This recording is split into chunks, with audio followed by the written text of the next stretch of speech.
Are there any statements? The member for North Sydney. Thank you so much, Madam Deputy Speaker. To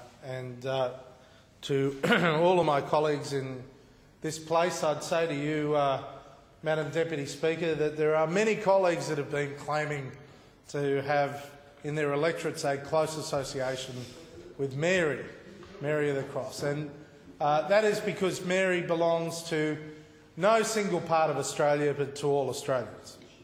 But I do make the point, as my friend and colleague, the member for Reid, has just pointed out, that Mary's earthly remains are in the heart of my electorate of North Sydney. And in fact, it was back in 1909 that Mary was in fact buried at Gore Hill Cemetery. But even in those days, only just after her death, that she was so venerated by so many Australians that people were taking soil from the site of her burial, and quite appropriately the Josephites found a permanent resting place for Mary in the heart of the CBD of North Sydney.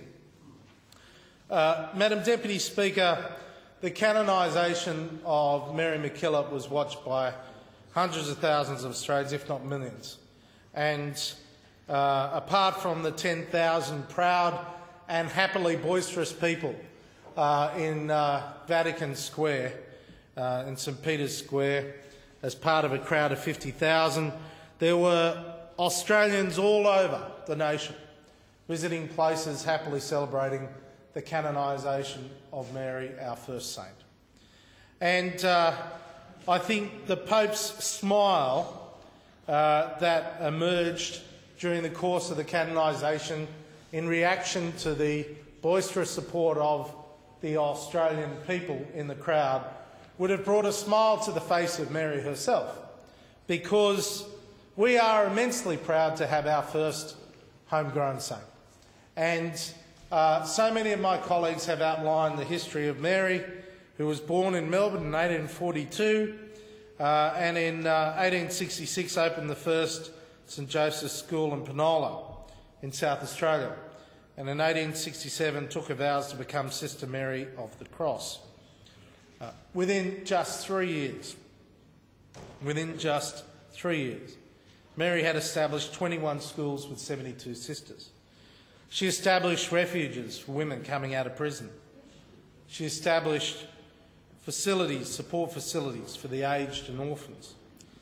She was the first Australian to establish an order and the first nun to leave the cities to educate and minister to the rural poor and the working class. So much has been written about her excommunication back in 1871, which was, of course, a terrible aberration. And the headquarters of the Josephite nuns were transferred to Sydney in 1883. In 1909, when Mary died, there were 750 sisters.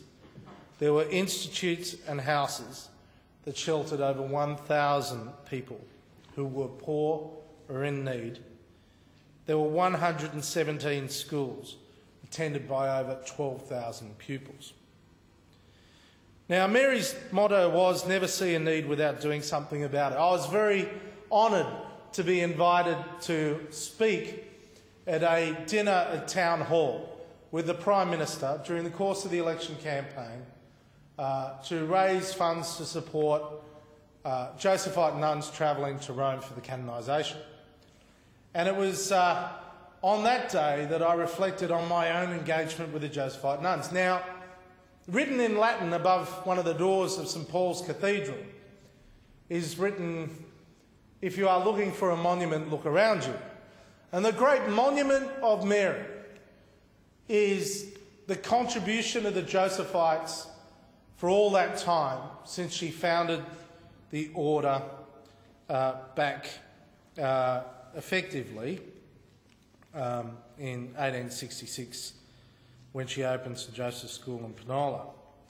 Now, I, Madam Deputy Speaker, was one of the many people who was educated by the Josephites. I attended what was St Kieran's Parish School in Northbridge. It's now St Philip Neri, named after the parish itself. And there was a nun there who, and I'm sure she wouldn't mind, who all those years ago I thought was probably 100 years of age, but is still alive today. And it was only a couple of years ago that I received a phone call from Sister Vincent. And Sister Vincent said, a phone call came through and my staff said, Sister Vincent on the phone. The only Sister Vincent I knew was the principal of that school, and she looked on me rather harshly during those years, usually with a weapon of mass destruction in her hand. And she took to heart the motto, never see a need without doing something about it. And she thought I needed excessive discipline from time to time, which was, well, don't encourage her. She's still alive. And so I must say, I've received this phone call. I'm sitting in Parliament, and gone back to my office, and I get a phone call. Sister Vincent is on the phone. I nearly fell off my chair. In fact, I stood up to take the call. And I said, hello, Sister Vincent. And she said, Mr. Hockey, she said, whenever you sit in that chamber, please do not slouch in the chair. Sit up straight. And I said, yes, Sister Vincent. And nothing had changed. And this wonderful Irish nun that had dedicated her entire life to the Josephites was still there for me. And in fact, during the course of the election, I went and visited her at the Josephite nursing home in Hunters Hill in my electorate.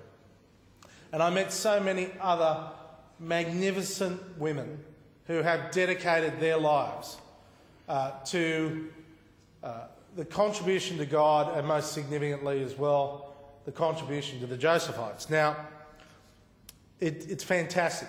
Those that give often receive. And of all the nuns in that Josephite nursing home, 5 were more than 100 years of age, which is a pretty good batting average. But I'd say to you, they were still as sharp as their Irish heritage would allow them to be. And, of course, throughout their lives, the Josephites have been givers.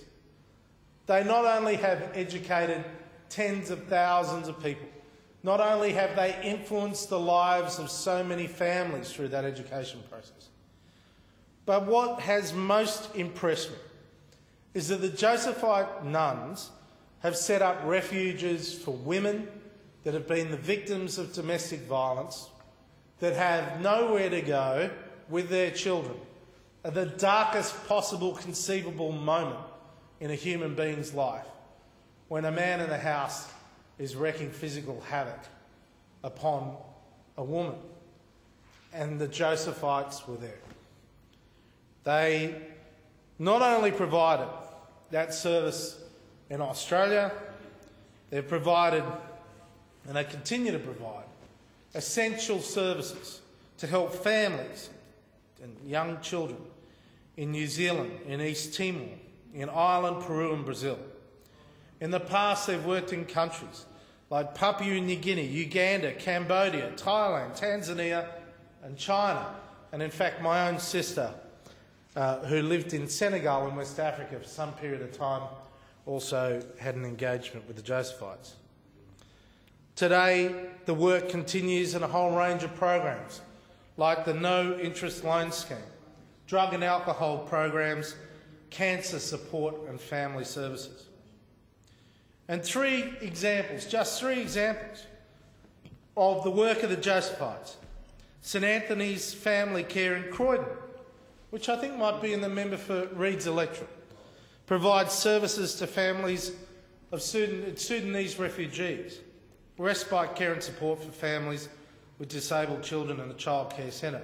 And the Sudanese refugee issue, when I was Minister for Centrelink, it's one that I was acutely aware of, given that the horrendous experience of a child dying in a home of African refugees because they didn't know how to use the phone to call an ambulance. Therefore, you need this NGO care, which no government organisation can ever be a substitute for. In New Zealand, the sisters run the Beautiful Daughters program to help lift young women who are homeless or in poverty. Again, they're focusing on those most in need. And of course, in Australia, the sisters run the Josephite Counter-Trafficking program, which primarily assists Asian women who have been trafficked as sex slaves and working slaves to Australia. Now, even though he is a very good friend of mine, Peter Fitzsimons in columns at recent times has been writing that really to believe in God is absurd, that he's a creation of the mind.